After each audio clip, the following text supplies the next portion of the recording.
আসসালামু আলাইকুম এভরিওয়ান, তোমরা সবাই কেমন আছো? আজকে আমি বানাবো আলুর ভর্তা।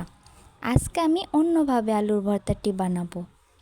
তাই প্রথমে আমি শুকনা মরিচগুলো হালকা ভেজে নিচ্ছি। এরপরে শুকনা মরিচগুলো আমি তুলে নেব। তারপরে আমি পেঁয়াজ কুচি করে রাখা ছিল, সেই পেঁয়াজ কুচিটা দিয়ে বেরেস্তা বানিয়ে নিব। এখন আমি এগুলো তুলে নিব।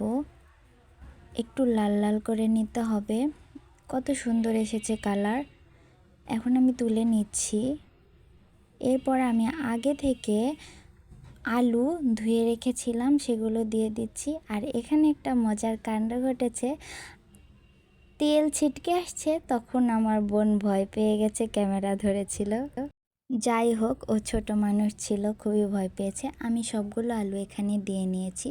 এরপর আলুগুলো এপাশ ওপাশ করে ভেজে আলুগুলো প্লেটে তুলে নিব। এই তো তুলে নেওয়া শেষ। এখন এগুলো ভর্তা বানানোর পালা। আর আমি এই ভর্তা বানানোর রেসিপিটা ভিডিওতেই দেখেছি, অনেকেই বানাচ্ছে, তাই আমিও ভাবলাম আমিও কেন না বানাই। কিন্তু বানানোর পর সত্যি সত্যি অনেক মজা, একটু অন্যরকমভাবে ভর্তাটা, আর সময়ও কম লাগে আর অনেক মজা লাগে। আমি তো এখানে একটু ঝাল বেশি দিয়ে ফেলেছি, তাই সামান্য একটু ঝাল লাগছিল, কোনো ব্যাপার না। ভর্তাটা একটু ঝাল হতেই হয়।